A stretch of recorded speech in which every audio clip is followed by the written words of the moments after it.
శ్రీ గురుభ్యో నమ. సభాయే నమ. వేదిక మీద ఉన్న పెద్దలందరికీ, అట్లాగే సభలో ఆసీనులైన పెద్దలకి నా హృదయపూర్వక నమస్కారాలు. పిల్లలందరికీ కూడా నా హృదయపూర్వక ఆశీర్వచనాలు. నాకు ఈ కర్తవ్యాన్ని అప్పజెప్పినప్పుడు గౌరవ ముఖ్యమంత్రి గారు నాతో మాట్లాడుతూ ఒక మాట అన్నారు. నైతికత అన్నది కుటుంబంలో ప్రారంభం కావాలి. తల్లి మాట వినడం, తండ్రి మాట వినడం, అన్నదమ్ముల్ని ప్రేమించడం ప్రారంభమైతే సమాజాన్నంతటినీ ప్రేమించడం తనంత తానుగా అలవాటవుతుంది. ఇవాళ కుటుంబాలలో విలువలు తగ్గిపోతున్నాయి. కుటుంబ సభ్యుల మధ్య ప్రేమ, అవగాహన తగ్గిపోతున్నాయి. కాబట్టి మీరు విద్యార్థులను ఉద్దేశించి ప్రసంగాలు చేసిన, ఆధ్యాత్మిక ప్రవచనాలు చేసిన ఈ విషయాన్ని దృష్టిలో పెట్టుకుని కుటుంబ విలువలు పెరగడానికి దోహదపడేటట్టుగా మీ ప్రసంగాలు చేయవలసింది అని కోరారు. ఇది మొట్టమొదటిసారి ప్రభుత్వ పక్షాన జరుగుతున్నటువంటి విద్యార్థుల సమ్మేళనం కాబట్టి నాకు ఎవరు ఈ కర్తవ్యాన్ని అప్పచెప్పారో వారు నాకు చేసిన సూచనని నేను ఔదలదాల్చవలసి ఉంటుంది. కాబట్టి వారు చేసిన సూచనతోటే నా ప్రసంగాన్ని ప్రారంభం చెయ్యాలి అని నేను అనుకున్నాను. కుటుంబం అనేది భగవంతుడు మనకిచ్చిన గొప్ప వరం. తల్లి కడుపున పుడతాం. నిజానికి ఈ తల్లి కడుపున పుట్టాలి అని ఎవరు నిర్ణయించుకోరు. అమ్మ కడుపులో కటిక చీకట్లో తల కిందకి కాళ్ళు పైకి పెట్టి 9 నెలలు పెరిగిన తరువాత తాను విసర్జించిన మలమూత్రములలో ఉంచి పుట్టినటువంటి క్రిమికీటకములే కోమలమైన తన శరీరాన్ని కొరుకుతుంటే బాధపడలేక చిట్ట చివరికి ప్రసవమై తల్లి కడుపులోంచి బయటికి వచ్చినటువంటి శిశువు ఒక్కసారి 6 అడుగుల ఎత్తు ఉన్నటువంటి పెద్ద పెద్ద ఆకారాలు, దీపాలు, కాంతి, దానికి తోడు మాటలు ఇవన్నీ వినపడి శరీరావయవములు పనిచేయడం ఆగిపోయి మూత్రపిండాలు, గుండె మొదలైనటువంటివి కూడా ఆగిపోయే పరిస్థితి ఏర్పడితే అప్పుడు అమ్మ తొలి దైవమై ఆమె యొక్క స్తనము నుండి కోలోస్ట్రం అనబడేటటువంటి పసుపు పచ్చటి ఎరుపు రంగులో ఉన్న ముద్ద, ఒక ద్రవం విడుదలవుతుంది. అది భగవంతుడు పెట్టినటువంటి ఒక గొప్ప వ్యవస్థ. ఏమీ తెలియనటువంటి పసిపిల్లవాడు అంత భయానక స్థితిలో అటువంటి ఆకారాలు, వెలుతురు చూసి భీతిల్లిపోతే లోపల ఉన్నటువంటి మలం గడ్డ కట్టేసి నల్లగా అయిపోయి, బ్లాక్ స్టూల్ అంటారట దాన్ని, నల్లగా అయిపోయి ఆ మలాన్ని విసర్జించడం చేతకాక హృదయ స్పందన కూడా ఆగిపోయే స్థితి ఏర్పడితే అప్పుడు పిల్లవాడికి గొప్ప స్వాంతన కలిగి కే మొదలైనటువంటి విటమిన్లతో కూడుకుని మళ్ళీ లోపల ఉన్న ప్రధానమైన అవయవాలన్నీ పనిచేసి గడ్డ కట్టినటువంటి మలం బయటికి వెళ్ళిపోయేటట్టుగా చేయగలిగిన శక్తి కలిగిన కోలోస్ట్రం అమ్మ యొక్క స్తనం నుంచి విడుదలవుతోంది. ఈ మాటలు నేను చెప్పట్లేదు. చాలా ప్రఖ్యాతమైనటువంటి ఒక గైనకాలజిస్ట్, ఒక డాక్టర్ గారు, రామాంజనేయులు గారని, వారు ఒక పుస్తకం రాశారు. ఆ పుస్తకం ఇంగ్లీష్లో ఉంది, మాతృదేవో భవ అని.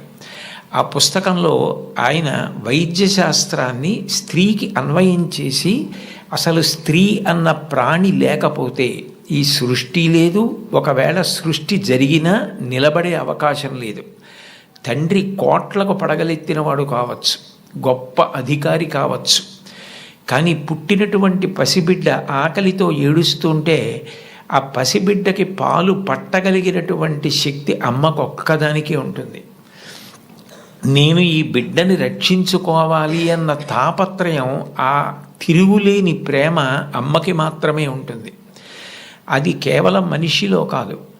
మీరు ఏ ప్రాణిని తీసుకోండి, కోడి గ్రద్దని చూస్తే హడిలిపోతుంది. అట్లాంటి కోడి తన గుడ్లని పొదిగి పిల్లల్ని చేసిన తరువాత ఆ పిల్లలు కొంచెం దూరం వెళ్ళి ఏదైనా తింటుంటే ఎక్కడ గ్రద్ద వచ్చి పిల్లల్ని తన్నుకుపోతుందో అని మెడ ఎత్తిపెట్టి ఆకాశం వంక చూస్తూ కొక్కొక్కొక్కొక్కొక్కొక్కొ అంటూ, ఒకవేళ గ్రద్ద వస్తే 2 రెక్కలు ఎత్తిపెట్టి పిల్లలన్నింటినీ రెక్కల కిందకి తెచ్చేసుకుని రెక్కలు ముడిచేసి కంఠం ఎత్తిపెట్టి ముందు నా కంఠాన్ని కోసేసి అప్పుడు నా పిల్లల్ని చెనకు అని గ్రద్దకి ఎదురు తిరుగుతుంది. ఒక కోడికి ఎవరు నేర్పారు తన పిల్లల్ని కాపాడుకోమని? స్త్రీ ప్రాణి. కోడి పుంజుకు లేదు ఈ లక్షణం, కోడి పెట్టకుంది ఈ లక్షణం, ఆడ కుక్కకుంది ఈ లక్షణం, ఆడ పందికుంది ఈ లక్షణం. స్త్రీ ప్రాణి ఎక్కడ ఉన్న లోకంలో బిడ్డల్ని కడుపులో పెంచుకోవడం, కడుపుని గర్భాలయం చేయడం, కన్న బిడ్డలకి పాలిచ్చి పెంచి పెద్ద చేయడం, అంత అవ్యాజానురాగంతో స్త్రీ చేసేటటువంటి త్యాగం లేకపోతే ఈ సమాజం లేదు. భగవంతుడి మీద తప్ప అన్యం మీద స్తోత్రం చెయ్యని శంకరాచార్యుల వారు తండ్రి మీద కూడా చెప్పల, అమ్మ మీద మాత్రం 5 శ్లోకాలు చెప్పారు. 5 శ్లోకాల్లో ఒక శ్లోకంలో అంటారు, ఆస్తాం తావదీయం ప్రసూతి సమయే దుర్వార శూలవ్యధ నైరుచ్యం తనుశోషణం మలమయీ శయ్యాచ సంవత్సరి ఏకస్యాపి నగర్భభారణ భరక్లేశస్య యస్య క్షమః దాతుం నిష్కృతి ఉన్నతోపి తనయత్తస్యై జనన్యై నమః అంటారు. 9 నెలలు కడుపు పెద్దదై వికారమును పొంది తాను వంగలేక పని చేసుకోలేక తిందామంటే ఆహారం సహించక ఎంతో కష్టపడి తాను మరణ సదృశమైనటువంటి వేదన పొంది అన్ని నిప్పులు పడి బిడ్డని ప్రసవించి ఆ బిడ్డకి పాలిచ్చి పెంచి పెద్ద చేసి ఏడాది పాటు చలికాలం లేదు, వర్షాకాలం లేదు, మంచంలోనే మలమూత్ర విసర్జన చేస్తే ఆ మలమూత్రములను తుడిచి కడిగి బిడ్డని రక్షించి తాను ఉపవాసాలు చేసి చిట్ట చివరికి అవసరమైతే పిల్లవాడు ఎంత పెద్దవాడైనా వాడికి ఏదైనా కించిత్ అనారోగ్యం కలిగిందంటే భయం వేసినటువంటి మనసుతో నా ఆయుర్దాయం కూడా నువ్వే పోసుకొని బ్రతుకని అనగలిగినటువంటి వ్యక్తి ప్రపంచంలో ఉంటే అది అమ్మ ఒక్కతే. అందుకే అమ్మ లాంటి ప్రాణి లోకంలో లేదు. శాస్త్రాలు కూడా మొట్టమొదటి నమస్కారం ఎవరికి చేయించాయి అంటే మాతృదేవో భవ. మాతృదేవో భవ అంటే భగవంతుడు అమ్మ రూపంలో ఉన్నాడు అని కాదు దాని అర్థం. అమ్మయే భగవంతుడై ఉన్నది, భగవతి అమ్మ. అమ్మ భగవంతుడు 2 కాదు. ఎందుకనంటే ప్రాణం పోయేటప్పుడు కూడా ఎక్కడ కొడుక్కి ఇబ్బంది కలుగుతుందోనని కొడుక్కి ఇబ్బంది కలగకుండా వాడికి ఏ విధమైనటువంటి క్లేశము పొందకుండా తాను వెళ్ళిపోవాలని తల్లి కోరుకుంటుంది. సభలో చెప్పడం నాకు ఇష్టం లేదు, కానీ నేను ఉద్యోగం చేసిన రోజుల్లో నాతో పాటు ఉద్యోగం చేసినటువంటి ఒక వ్యక్తి తల్లి, ఆమెకి గుండె నొప్పి వస్తోందని తెలిసినా కొడుక్కి చెప్తే ఎక్కడ కొడుకు వైద్యానికి తీసుకెడతాడో, ఎక్కడ కొడుక్కి చాలా డబ్బైపోతుందో, ఆడపిల్లలు పెళ్ళికి ఎదిగొచ్చారు, మగపిల్లలు చదువుకుంటున్నారని చెప్పడం మానేసి కొడుకు నిద్రపోవడానికి వెళ్ళిపోతుంటే పిలిచి ఒక్కసారి ఇలా కూర్చొని ఒళ్ళో తల పెట్టుకుంటానని, ఒళ్ళో తల పెట్టుకుని నేను నిద్రపోయిన తర్వాత నువ్వు వెళ్ళి పడుకో అని అంటే ఆవిడ ఉద్దేశ్యం ఏంటంటే ఆవిడ శాశ్వత నిద్రలోకి వెళ్ళిపోతోంది. ఆ కొడుకు ఒళ్ళో తల పెట్టుకుని పడుకుంటే కొంతసేపటికి తల్లి కదలటం లేదని వాడు కదిపి చూస్తే తల్లి శరీర త్యాగం చేసేసింది. ఆ తర్వాత తెలిసింది, తన భార్య చెప్పింది, కొంచెం గుండెల్లో నొప్పిగా ఉందమ్మా, బరువు పని చేయలేకపోతున్నాను, కానీ వాడికి మాత్రం నువ్వు చెప్పకు సుమా అని ఒట్టేయించుకుందట కోడలతో.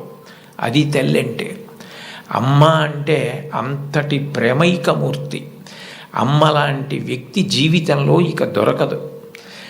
జీవితంలో అన్నిటికన్నా పెద్ద నేరం ఏమిటంటే అమ్మకి చెప్పలేము అన్న పని మనం చేయడమే. ఏ పని మనం చేస్తామో అది అమ్మకి చెప్పగలగాలి.